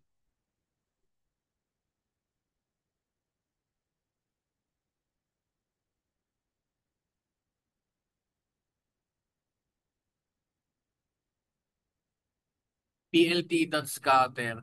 Sino yung mahilig mag-scatter dito? Wala lang. Iwasan. Pwede. Ayoko na nga mag-joke. Sales.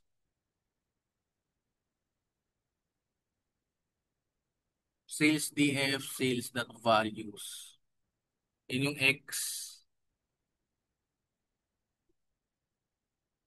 I think profit yun, no?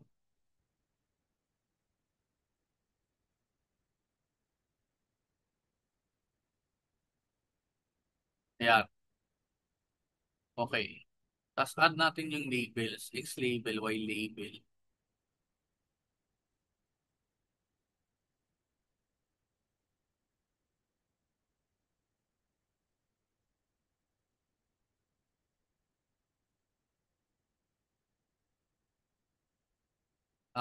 Title and axis labels.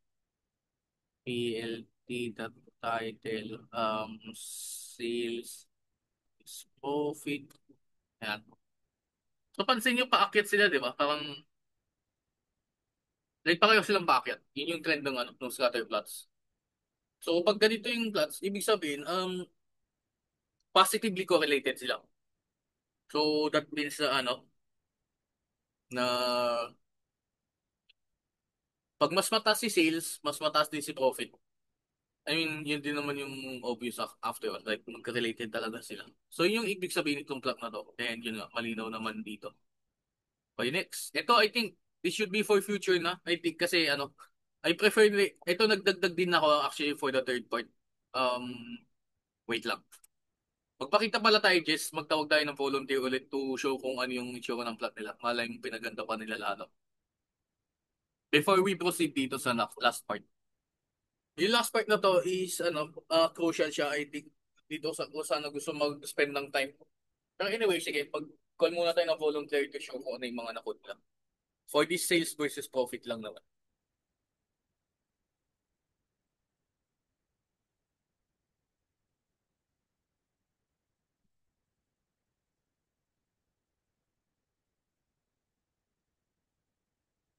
Mayroon ba gusto mag-volunteer? Dami pa ng breakout dito. Sige. Jess, magtawag ka. Or kung gusto mo ikaw mag-volunteer.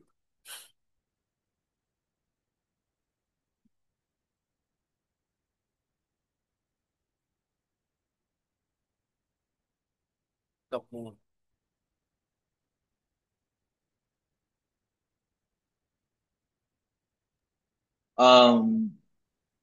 Simon, Yun, pwede nang pakita tama ko. ba yung pag, ano ko? Simon Simulit. Marikit? Oo, Ay, sorry, Simon D. simul.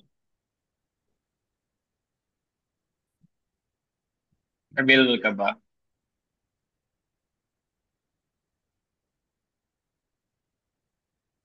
I think hindi. Shanti. Shanti Prado. Sorry. Nandito pa lang ako sa EDA. Wala pa sa data visualization. Okay, sige. Baka may gusto mag-volunteer for database to show lang kung ano yung ginawa nila. If wala, magpo-proceed na tayo sa last part.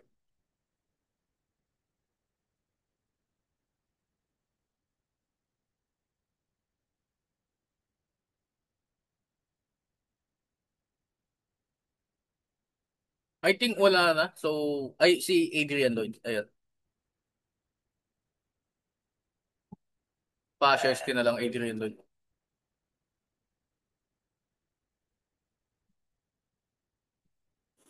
Hello, sir. I was late po kasi so I was not able to reach pa what we are discussing. Makikita ba? Yep, malinaw naman. Yung dark Okay. skin. Yun. Yun.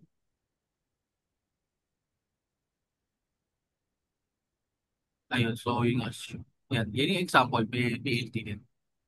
Mayroon ding ibang style din ng pag-plot like saan ba yung chat na yun?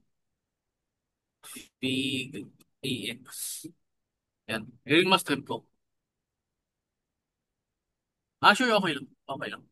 Yep. Pero ayun. So at least malinaw na, no? So ayun. Pag gagawa kayo ng plot, always have label sa axis. Para malinaw kung ano yung ano. Tapos, I think di rin na-emphasize din dito, dapat doon sa instruction, dapat nakalagay din yung unit. Like, ano ba yung sales na yan? Piso ba yan, dolyar, etc. Ganun. So, as much as possible, good practice. Not necessary na magkaroon ng titles. May time kasi na okay lang kahit walang title. Pero yung axis dapat meron. Pero dapat yan unit values din as well. Like, lalo na pag ano, sa mga thesis. Kung meron ka measurement, ano ba yung x-axis mo is the time, anong unit ng time, buwan ba yan, segundo, o yung taon. Tapos yung y-axis mo is that, kunyari, litro ba yan, or metro, ganon, something. So, you just have to clearly communicate. And rule of thumb pala, pag gagawa kayo ng plots, isang tingin lang, gets mo na yung sagot. Gets mo na yung ano, data. Like, hindi ka na pag ano, yung mata mo ay kumunot, pag natanga ka dun sa plot, ibig sabihin hindi nakapag-communicate ng maayos yung gumawa ng plot kung ano yung gusto niya i-communicate na insights. Ayun. Yun lang, thanks. Sige. Share screen na ulit ako. Doon na tayo sa last part. Itong summary statistics, you can play with this na lang on your own. Pero I think kasi ito.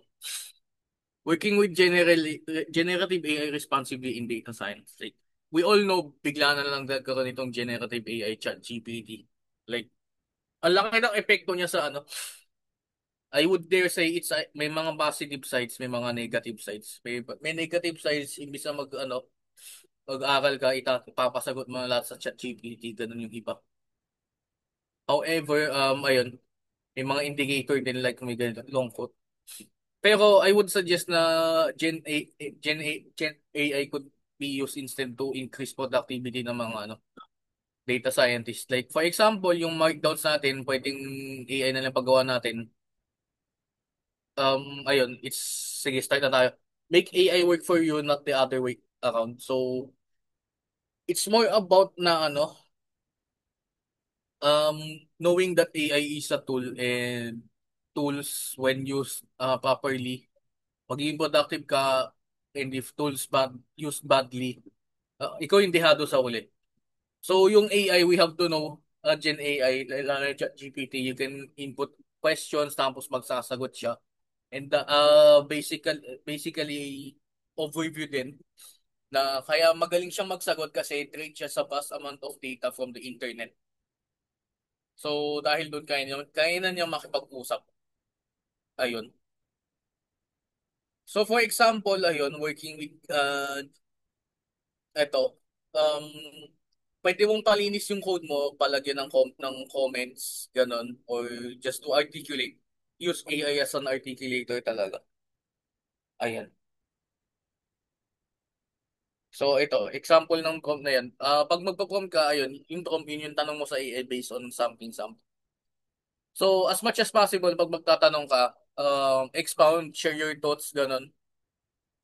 Yung irresponsible kasi is ano yung sagot dito, ganun lang yung ano, bibigay mo.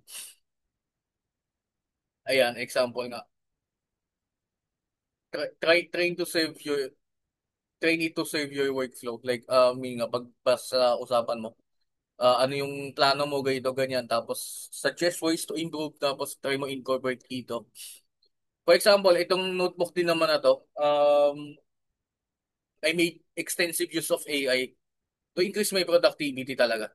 Like, kunyari magagawa ng table, ito pinagawa ko sa AI kasi mahirap tong i-type ng mano-mano. Pero pag AI, mabilis lang yan. Alisan dun yung thought. Like, yun nga, Markdown syntax. I don't think na kailangan ko pang i-mano-mano to. So, mas maganda i-express na lang siya as table. So, yun yung example din ng proper use ng AI na ano. It's more o yun nga, articulator of your thoughts. Pero syempre, i-check mo pa rin. Ayun. All, connected din yun doon sa next idea, verify and challenge AI's output.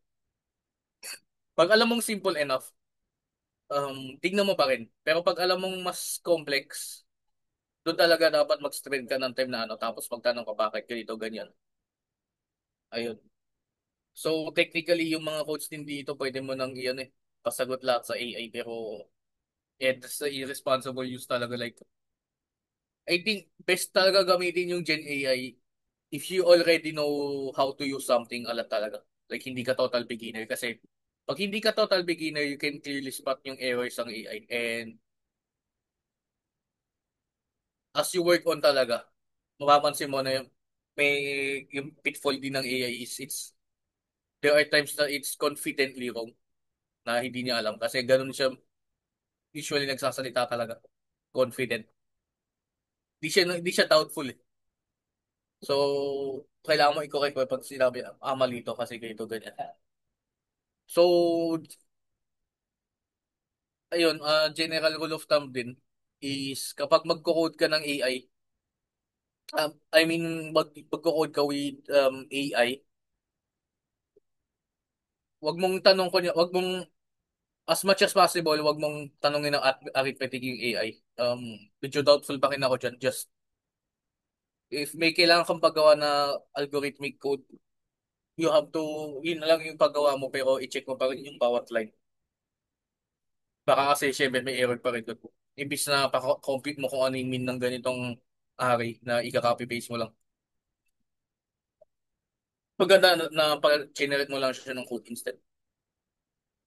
Next is ask thoughtfully and engage critically.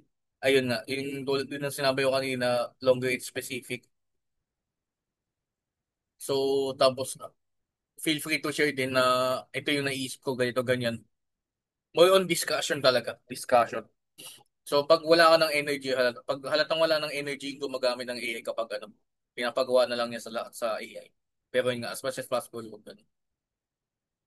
Ayun nga, may pag-debate din. May pag-usap ka talaga dyan. Kasi nga isa tool, parang ano siya, um, maraming alam yung AI, pero hindi niya alam yung kakulangan niya. Ayun. So, kailangan yung AI talaga yung lead ng guidance. Ayun. Ito, next. Prototyping and code commentary. Yung sa mga codes kasi sa taas, yung sa demo, it's simple enough that I can make my own comments agad. Pero pag mahaba-haba na yung projects mo, it's okay to have AI assistance sa pag-commentary. However, based on my experience din, you have to be careful din kasi may time na babaguhin ng AI yung codes mo kasi di mo naman sinabi na baguhin. So, just check lang talaga. Or even, you can even from AI to give me the comments only. Di na yung lagyan ng comments yung code mismo. Bigay mo na lang yung comments, tapos ikaw na yung magdagdag. Ayan. So, medyo important din, ito yung maganda sa AI, like yung prototyping. Like, sa field ko kasi, like, even nung ano, kayo nagsi-CNN pa, convolutional neural nets. Mabilis ako na pag-prototype, like may mga gusto kong Python classes and functions na gusto palabasin yung dito ganyan. Like for example, gusto ko pag run ng model, meron na ako agad plots and data sets nung training data ay training metrics. Like for example, ilan yung yung mga loss, mga ganon, mga plots, or gusto mong malaman kung gaano katagal yung step for this epoch. Ayun. Madaling mag-prototype nun pag or modify via AI na paulit-ulit. Basta it's well thought out yung prompts mo. Ayun. So, the more na nagpo-progress ka towards production, the more na you have to be careful talaga regarding dun sa titignan mo talaga, tititigan mo. Ayun. So, final reflection question, ayun, communicating without letting it take over your reasoning. Ayun. So, also common pitfall din, as much as possible, ito, dahil informal discussion lang naman to, di na ako nag-edit masyado, pero mahilig mag-long hyphen yung AI, so try to avoid long hyphens din. So, ito kasi medyo okay, chinik ko naman, okay naman yung thoughts, so hindi na ako naging picky sa long hyphen. Yeah. Ayun, thanks. Yun lang yung workshop part. I think we can start with Q&A na and feel free to ask na lang.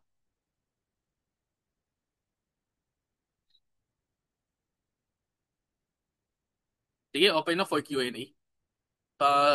Share screen na lang just nung Canva. Isasend ko rin tong notebook na to kay Jess para mailagay dyan sa Google Drive. Para may reference din. Okay, let's go with the Q&A.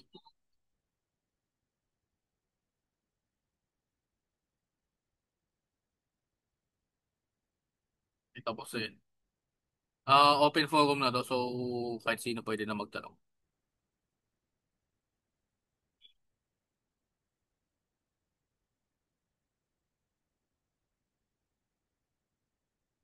And apologies pala kasi medyo 2 beses na delay itong workshop na to. Malas lang ako, nagkasakit lang talaga ako last week. Kaya di rin ako nakapunta sa PJDS yung Facebook. Ayun. Okay, thanks. Sige, let's go with the Q&A na. Wag nang mahiya. When po deadline na notebook exercises?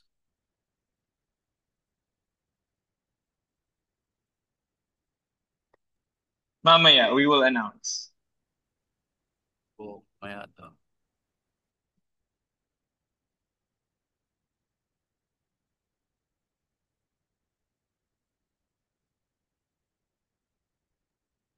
Ayun, may question. Kapag gagawa po ng prototype ng AI or machine learning, anong IDE po ang magandang gamitin? Ako, bias ako towards Jupyter notebooks. Yun yung pinakita ko kanina. Pero, I think it's based on user preference lang talaga. Like, if you go with VS Code, kung doon ka komportable, okay lang, go ahead with VS Code. Yung may nakita din tayo kanina, PyCharm yung gamit, it's okay. Basta, ang important, yung Jupyter, yung notebook mo, Jupyter notebook mo, malinis yan. Clean enough for na communicable yung It's key din eh. Like, on my end, like, napag-collaborate na rin ako with foreign astronomers and astrophysicists. Yan din yung feedback sa akin, malinis yung code, yung notebook. Iba kasi ano lang eh. Iba nga literal lang na lahat ng codes nasa isang cell lang. Pero take advantage of that talaga pag Jupyter notebook na you can add multiple cells and those cells could be marked down for notebook. So basta maganda, nakakatuwa mo ang kwento talaga yan ako. Kasi yun yung just always try to keep in mind or try to struggle to work on it na mukhang kwento yung notebook. Ayun. Thanks. Thanks sa question. Sige, baka may other questions ba? If we want to continue answering, ano pong kernel ang recommend? Not sure sa Jess, pero alam ko meron namang Jupyter notebook eh. Ako try kong i-open yung via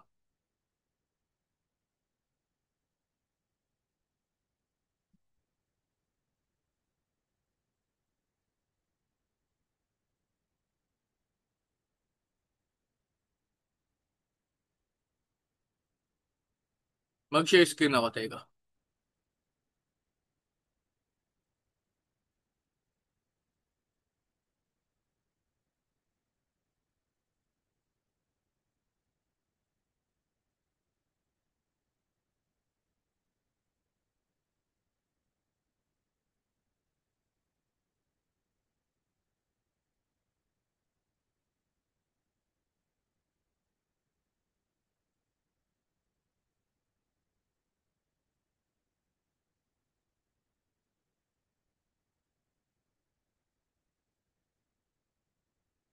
Ito, try natin i-run.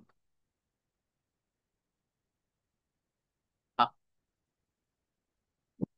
ay, ba't ako naka-Julio? Lakas ang drop nito. Sabi ko, Jupiter. Ah,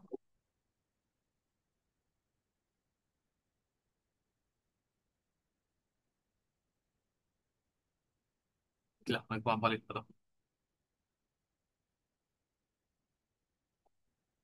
Wait nito kasi usually nakapag-run din naman ako dito.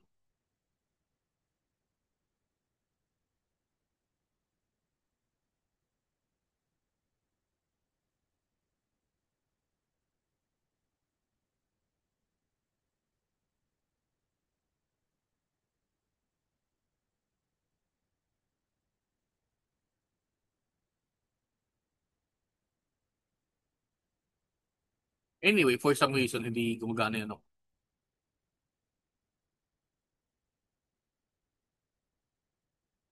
Ayun. Pwede rin naman. Sige. Try to select other ano na lang. For some reason, yung sa akin ngayon ay hindi gumagana. Next time ko na to balikan. Anyway, ayun. Next question if meron.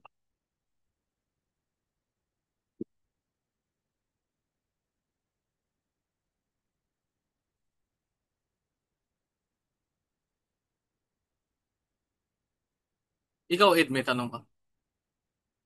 Ano wala pala sa Ed? Ano po ginagamit for collaborate?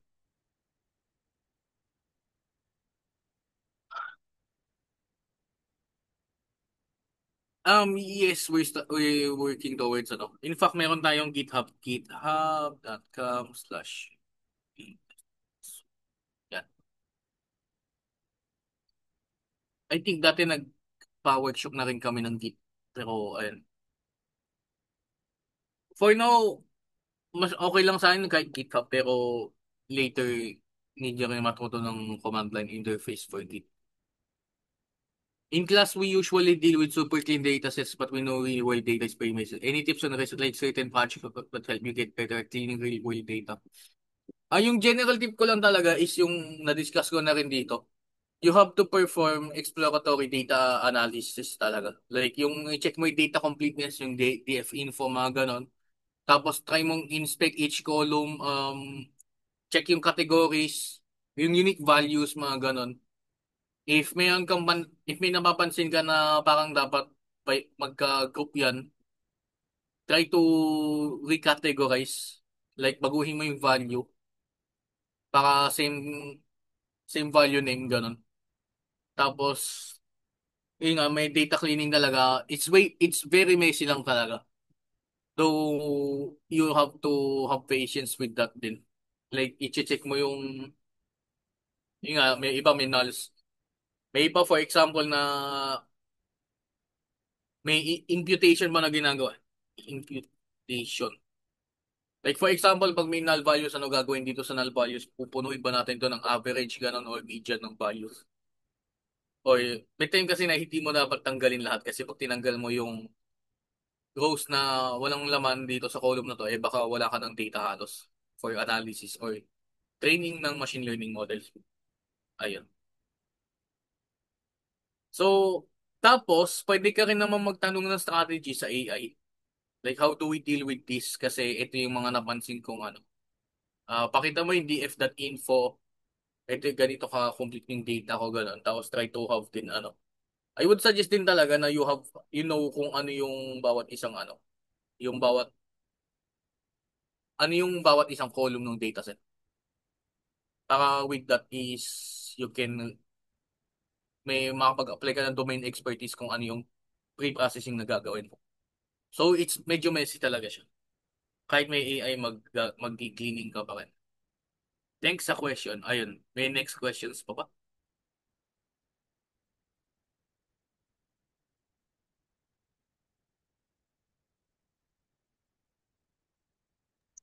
Ayun, parang wala nang ibang questions, no? So, can we proceed? Calling Sige. once. Okay, sige na. Diretso na tayo. So, let me just share my screen again. And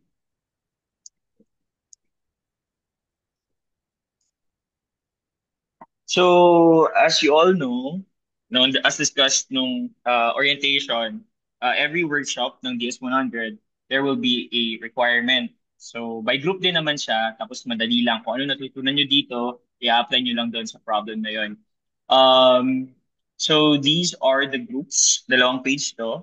Hanapin nyo lang pangalan nyo and ipopost naman namin mamaya. Magsabi lang kung wala yung pangalan dito, email us or reply later sa Facebook post kung wala yung pangalan. So here are the teams or the groups. So group 1 to 16 and group 17 to 32. Okay. Now, yung gagawin nyo or yung requirement would be just an EDA. So, yung dataset na gagamitin would be the iris dataset. So, kung di kayo familiar, yung iris is a flower. Yung laman ng dataset would be measurements ng length and width ng both petal and sepal ng flower na iris. So, there are three categories: iris setosa, iris versicolor, and iris virginica. I-explore nyo yun kung ano yung mga features nila. So, dito naman, detailed naman yung instructions na gagawin. So, the first 5 rows of the dataset, use info, describe, compute the mean, median, standard deviations, and all of that. Yung important part dito is my summary part, no? Yung summarize your findings in 2 to 3 sentences. Your interpretation of everything that you did. So, by group of 3 to, and yung deadline would be on November 1. That's a Saturday, 11:59 p.m. Ginawa namin, supposedly 2 weeks lang dapat yan, pero sige na, gawin natin 3 weeks from now. Kahit madali lang naman siya. So, ayun. Yung submission would be the official bootcamp submission form natin, yung nakalagay lang din sa Facebook or yung naka-attach sa email. So, that's it sa requirements. May tanong ba about it? We will be sending a guide naman. Yung kung ano nakalagay dito, i-share naman namin sa Facebook post and email. So, wala na. Questions?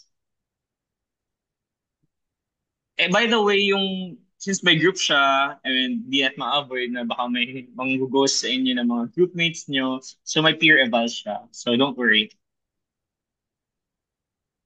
So, if wala na, let's have this moment to award this certificate of appreciation to Lance Lagman for serving as our guest mentor during the Workshop 1 Foundations of Data Science held on October 11, 2025, 4 to 6 p.m. via Zoom. So, sign below, siya din, the director, and us, the two ENR directors. So, Lance, thank you very much for your time. At least tapos na. After ilang delay. By the way, guys, we still have a second workshop. That one is on machine learning. So, mas ano na siya, mas machine learning na part. So, before we end, can we have your feedback through our feedback form? This form would also be our list for those na ibibigyan namin ng certificates of participation kung gusto nyo. Via email lang din naman siya. So, insert lang. So, scan na.